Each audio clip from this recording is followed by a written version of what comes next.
Let's talk Browns in the quarterback situation there. So they're a team that they rolled out their starters.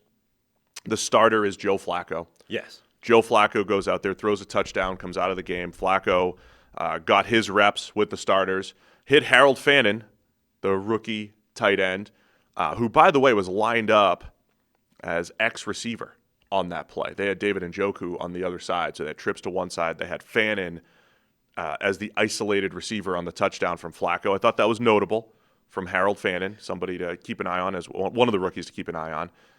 Dillon Gabriel came in after that, and then it was Shedeur Sanders, and then all hell broke loose. Yeah. Well, there's a couple of notable things, I think, so part of this whole week 3 dynamic starters playing versus resting is you get, a reasonable idea of how teams are viewing some of these young players or, guys that have been incredible throughout training camp. Where it's almost like a declaration of where they stand on the depth chart based off how they're played or otherwise in these preseason games.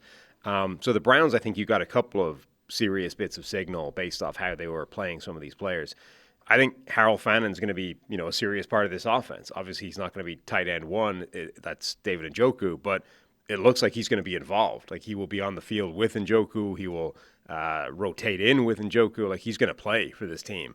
Jamari Thrash, a guy that I liked a few years ago, looks like he's fairly entrenched as a significant part of this offense. And then Gage Larvadain has become a player for this team. I mean, he was rolling with the first team unit in this offense and doing well with it. So I think those two guys are going to be heavy parts of this passing game.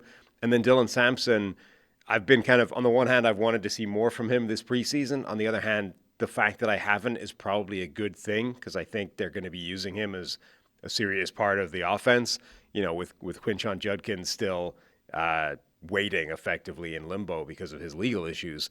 Dillon Sampson's got an opportunity to have a serious part of that offensive lineup.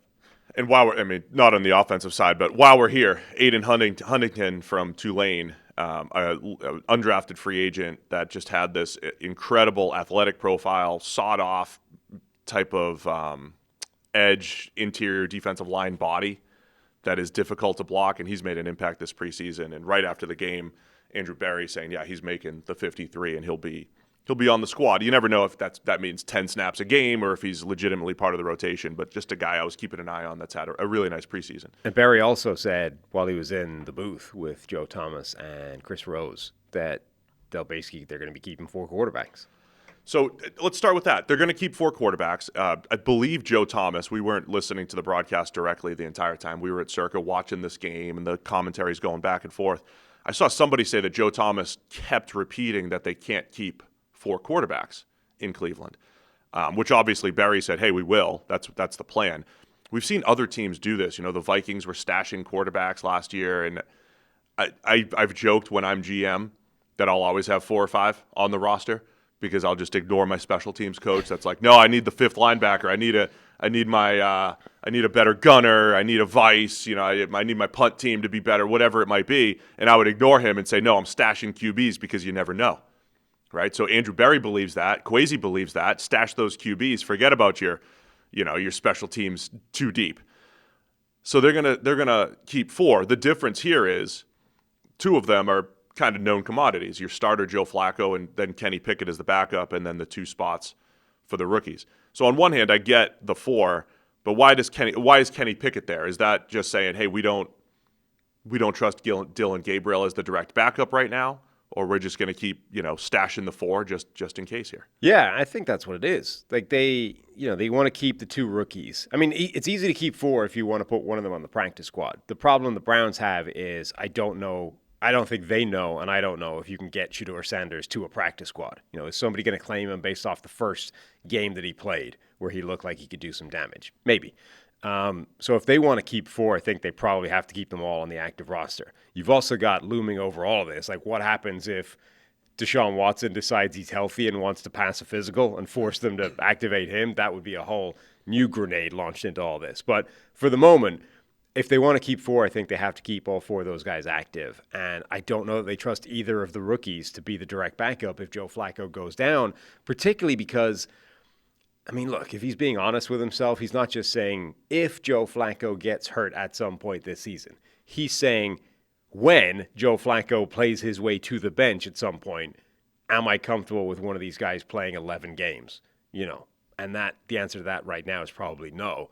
So, I think Dillon Gabriel looked really good in this game. Crisp, simple passing, had a very impressive outing. But I don't think that they've seen enough from him so far to be able to go, if Flacco is really bad right out of the gate and we have to play him from like the start of October, is that going to work? Yeah, Gabriel looked good, man, and he hit one, that corner route, really, pinpoint on the scoring drive there. I thought Gabriel looked pretty good. Yeah. Mostly worked from the pocket, got out of the pocket a couple times. For the most part, I would say Gabriel's 2 outings, short area accuracy has been good. He threw one. So before he hit that pinpoint ball out along the sideline, he did have an overthrow over the middle, right? If you're of the minds that Dillon Gabriel's too short or doesn't have the arm or whatever it was, you'd look at that throw where he's kind of, peeking over the line and gets under it and hung his receiver out to dry with a bad miss over the middle. And that's the thing. He's not a first-round prospect, Dillon Gabriel. So you've got those weaknesses in there. And so but that's what these types of quarterbacks will do. As soon as you're like, see, can't do it, can't throw over the middle. He's hanging it, hospital ball over the middle, and he can't see. Then he drops a dime with his next throw.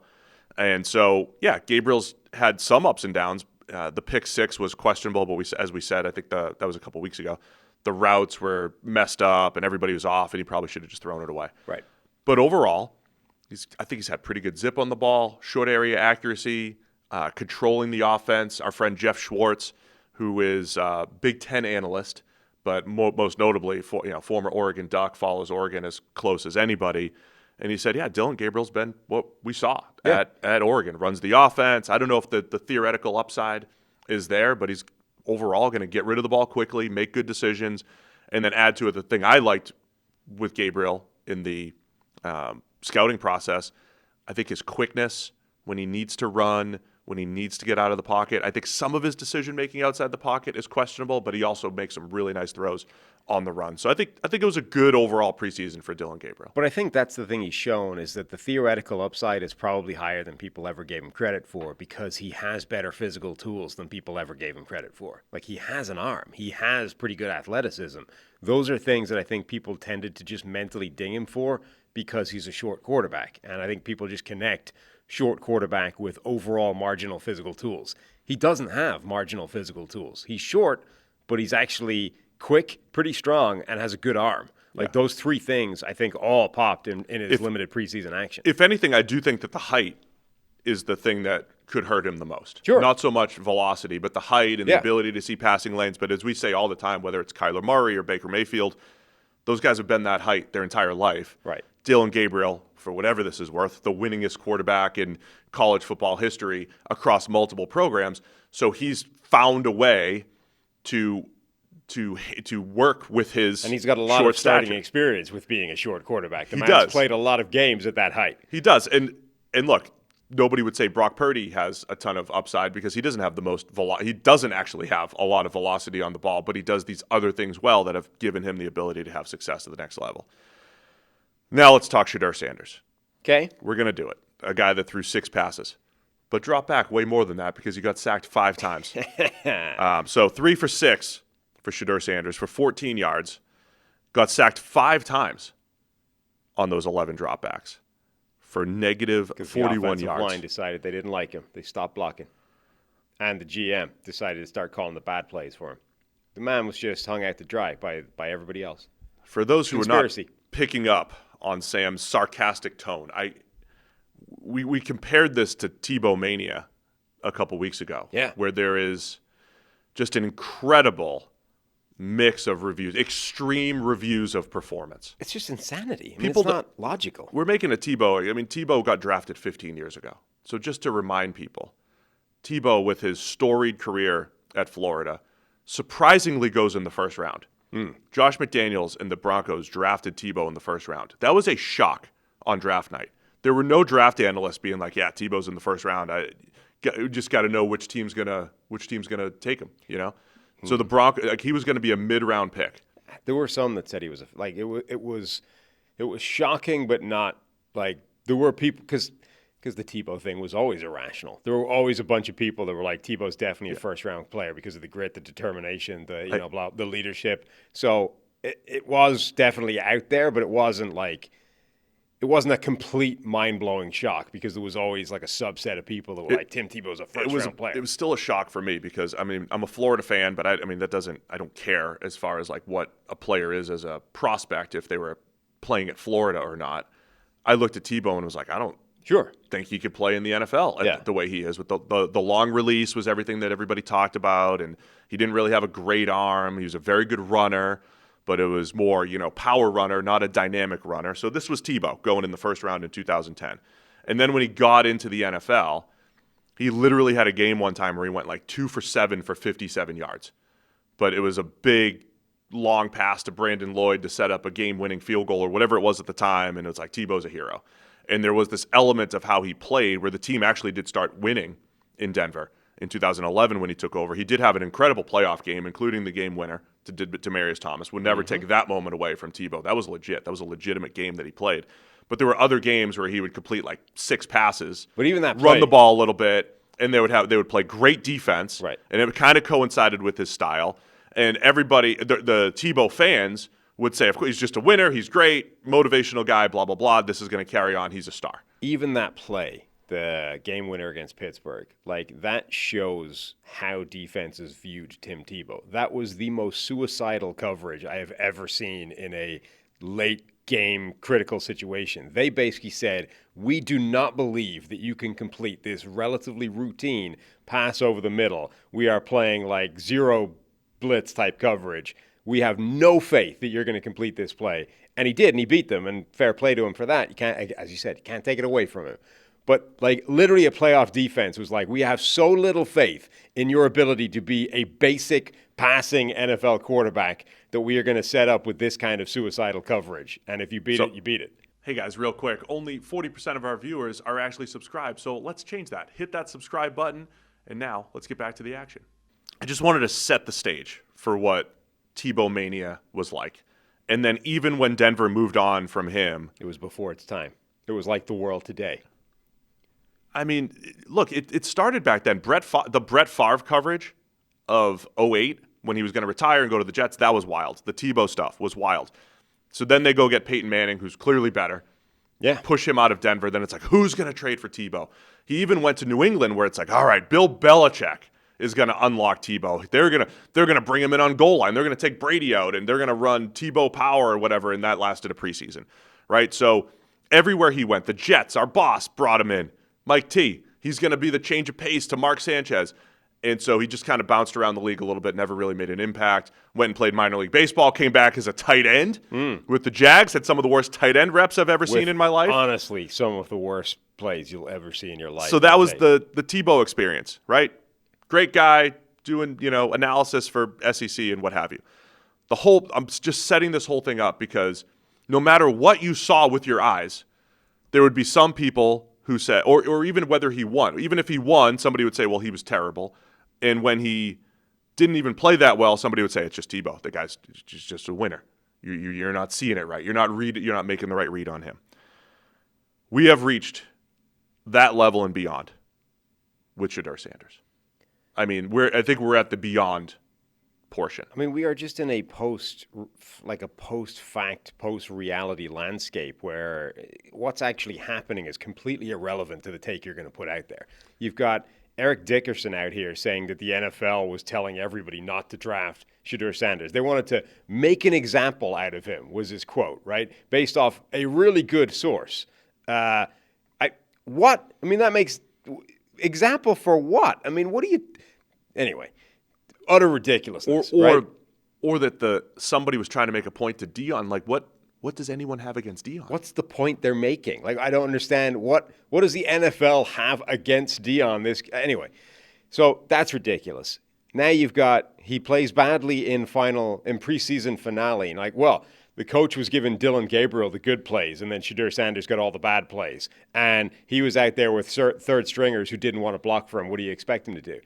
Okay, number one, his plays were probably better than they looked because his pocket presence was abysmal. And instead of taking a completion, he ran backwards for 20 yards. We'll talk about the play. I mean, we're setting the stage for like what is happening out there with the Shedeur Sanders discourse. Number two, I mean, even just logically, right? Let's say for one moment that the people who are saying his offensive line didn't want to block for him, they hung him out to dry, right? Replacement style. They just stood there, hands in pockets, while defensive players mugged him and sacked him, right? Let's assume for a moment that's actually true.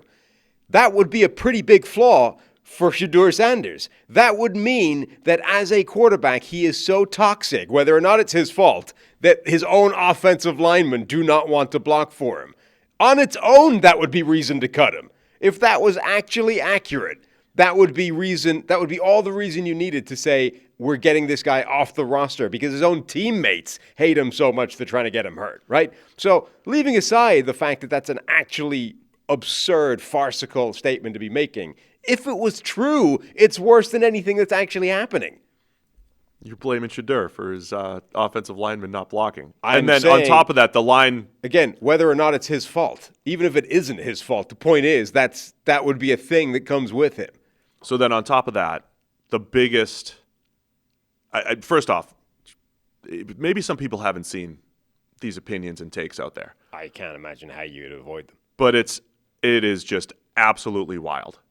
The line... And this whole thing... Stefanski's out to get him. Stefanski's incompetent. Now, the biggest question was like, why did they take him out before the 2-minute drill? Right. To put Tyler Huntley in there. And I don't know the exact reason. But I think that's a reasonable question, but you would also say... But, oh, by the way, I mean, is Pickett definitely going to be the fourth quarter? Like, is Huntley potentially going to be? He's already cut. Okay.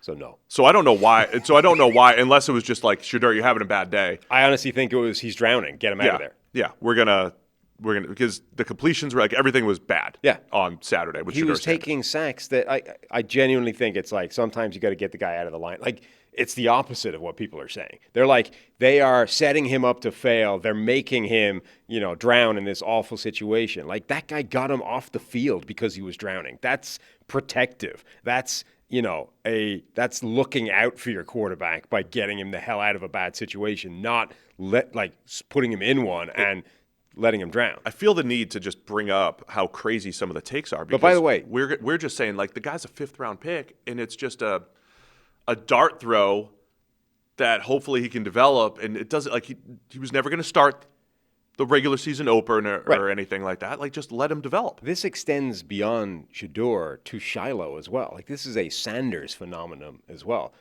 Shiloh Sanders gets ejected from the game, right? And Jordan Schultz, NFL insider Jordan Schultz, you just air quoted him like he's never going to be on the show with us now. I air quoted him because that's the Ian Rappaport's nemesis, right? The coffee shop fight.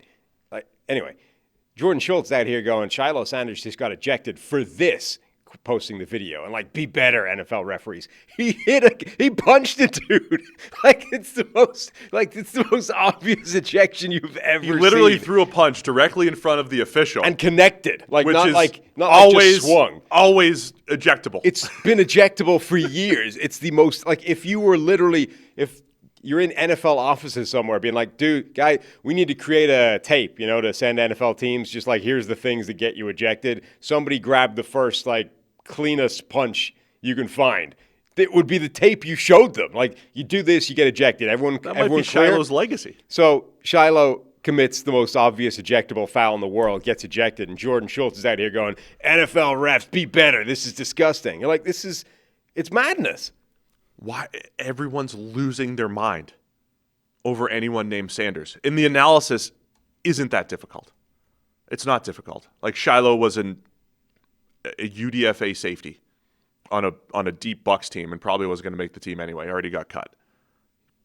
That using UDF, undrafted free agent safety. Shedeur Sanders was a first, second round prospect to many. We call him a first round pick who had flaws. Right. And had strengths. But this is why. Every Shedeur strength, which is finding completions, when he throws the ball, it's pretty good, reads the defense well. his ability to maneuver the pocket and feel the rush and adjust to the rush was a massive question mark. And the big question mark we had was the volume at which he faced that. By the way, so live fact checker Ben Stockwell has just updated me on the Jordan Schultz thing. That Jordan Schultz's tweet was so bad that it's been community noted. Well, because Jordan took a screenshot. No, he posted the video. But initially, I thought it was just a screenshot, and you saw Shiloh with. It looked like he just had his hands up on Zach Davidson, the tight end. The full video with the. I'll read it out now. The caption: "What a joke! Bucks rookie safety Shiloh Sanders was ejected. ... For this ? Like really? Be better, NFL refs." And then, as the community note says, Shiloh Sanders threw a punch in direct view of the officials. This usually leads to an ejection under NFL Rule 12.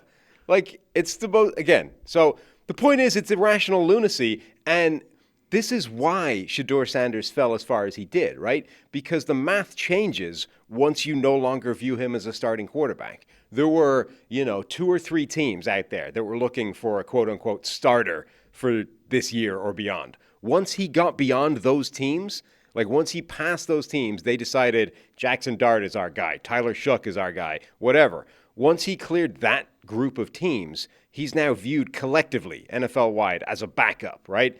And a team is now looking at this and going, do we want this level of madness to accompany a backup quarterback? And look, you can absolutely make the case that this is not his fault. Now, you can also make the case it is. But just for the sake of argument, you can say none of this is his fault. This media circus, this whole thing, he's just a kid out there trying to do his best, blah, blah, blah. And that's fair. But from an NFL team, it doesn't matter. From their perspective, they're just looking at that and going, I don't want this absurd media circus and this madness accompanying a backup quarterback or a number 3 quarterback on my depth chart. It's not worth the headache. I don't know if teams even anticipated this. I'm mad at the Shedeur Sanders fans who can't think logically, and I'm mad at the media for things like,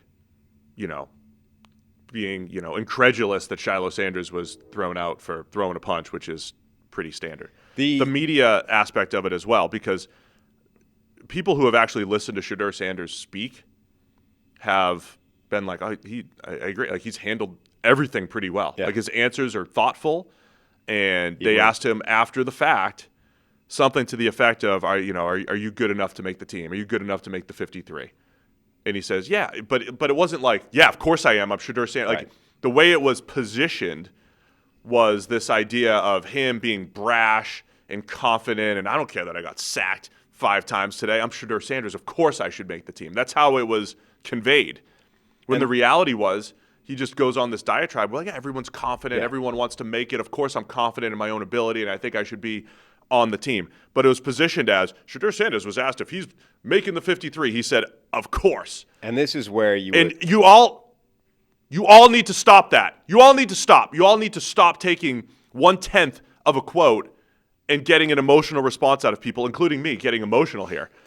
But on the other side, stop doing that. This is where you would look at it and say, this stuff is not his fault, right? This is the problem, is you are getting people being dishonest with quotes. I mean, I was watching, once I cleared Moneyball and still had some time to kill and did not want to talk to the crazy beside me. I was like, let's watch Casino on the way back from Vegas.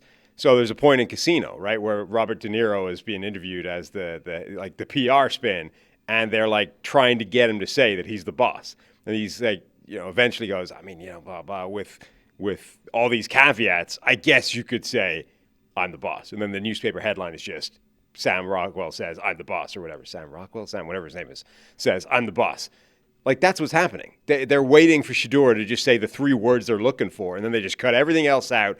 And now the strategy is you just say, you just put in the quote, quote, ... and you cut out everything else. It's like, that's not journalistically, like, that's not journalism and integrity. That's manipulative. That's unsound ethics, and that's what's happening to Shedeur in addition to all this stuff. So there's absolutely a bunch of stuff that is not his fault. But again, from a team perspective, that's not necessarily, they don't care. It's just like this ridiculousness surrounds this kid. And because Liam, who's usually pretty astute in the chat, is asking, did taking shots from Gabriel last week affect his performance? to reiterate, again, didn't take a shot. He did not take shots from Gabriel. If you were influenced, this is all of our fault for being influenced by the media. If you were influenced by the fact that the NFL main account on Twitter cut the question, which was about the media, to Dillon Gabriel. They cut the question. This is something that he said several times before as well. Yes. Like, this is a thing that Dillon Gabriel has said repeatedly throughout his, admittedly, college career.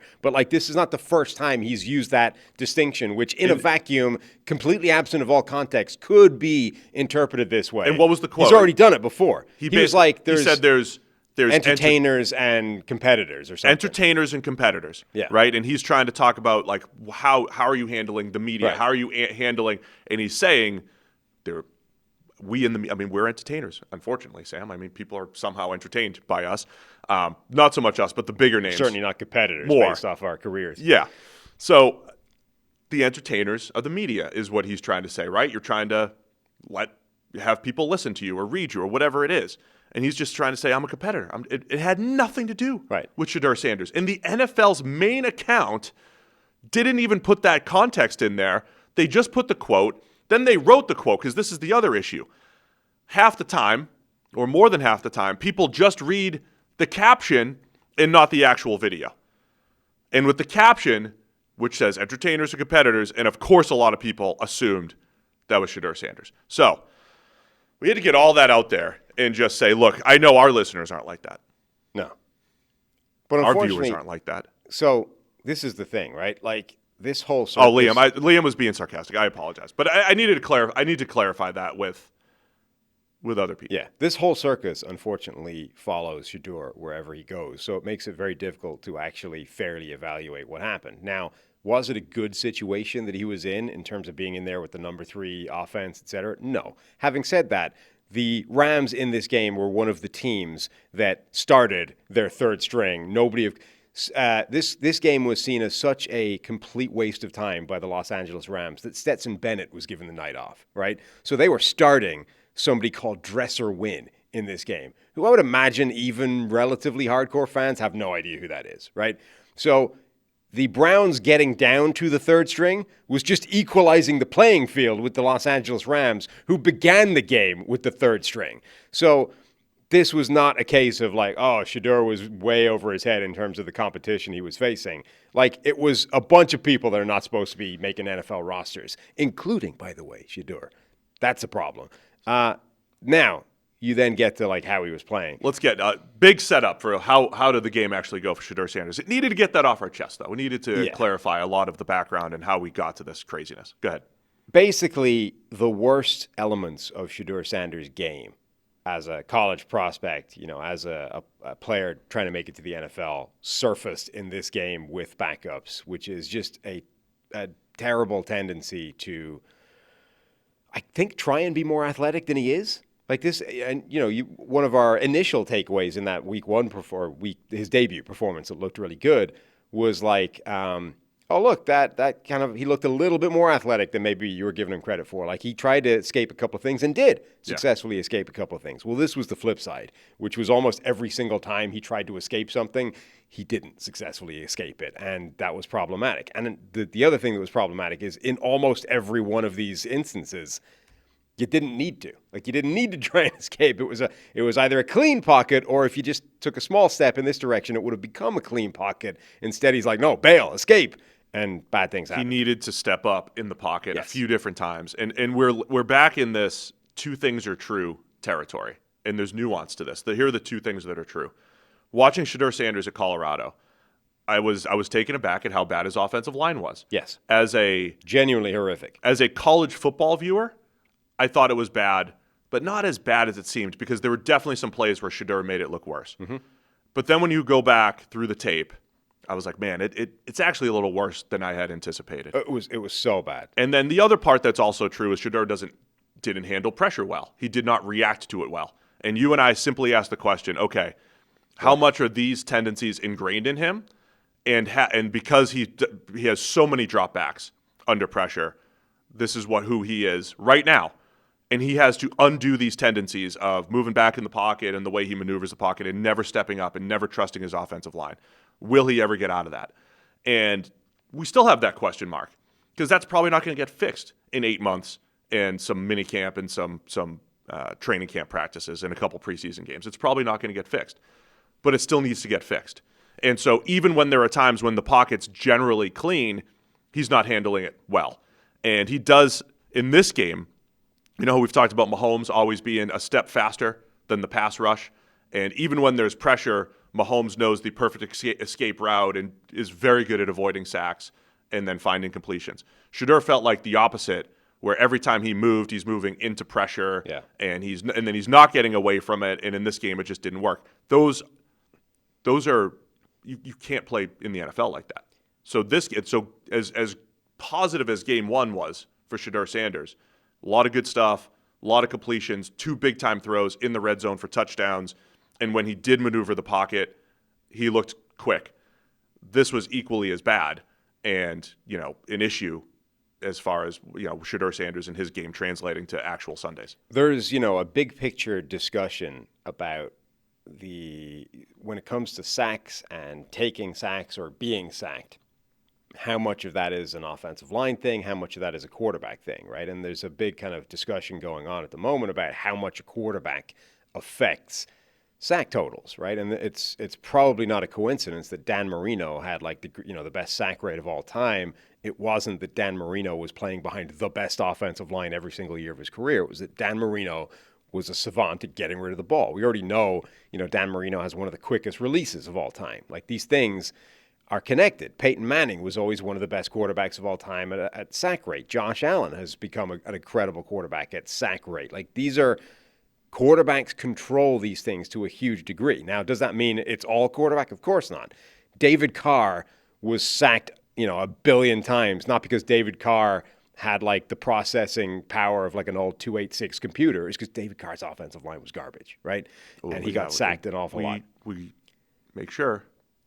Stay on the positive. I just said, look, positive. This is not David Carr. It's not David's fault. The offensive line. So we love the Carrs. It's, they both influence it, right? Like, a terrible offensive line, of course, increases your propensity to get sacked. But a quarterback controls this to an incredible degree. And I think you could illustrate that side of the argument using nothing but the 5-sack reel that Shedeur Sanders had in this game, right? If you just showed the 5 sacks that he took in this game, I think you could make a pretty compelling argument of how much a quarterback influences those numbers. Because I don't know that he should have taken any of those 5 sacks based off the play that was happening in front of him. Does that mean that he was not going to be under pressure in any of the 5 plays? Of course not. But the question was, if and when the pressure arrives, should it have resulted in a Shedeur Sanders sack? And the answer, I think, in all 5 instances is no.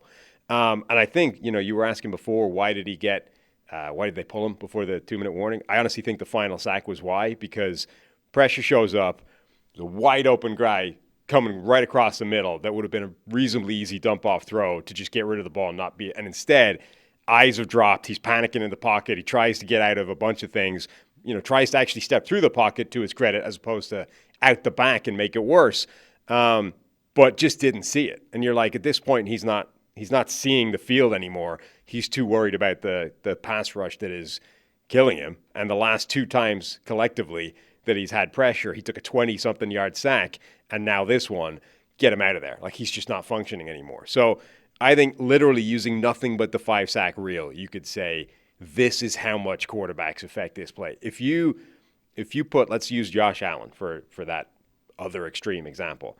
If you put Josh Allen in all 5 of those plays, I don't think Josh Allen would have taken a single sack.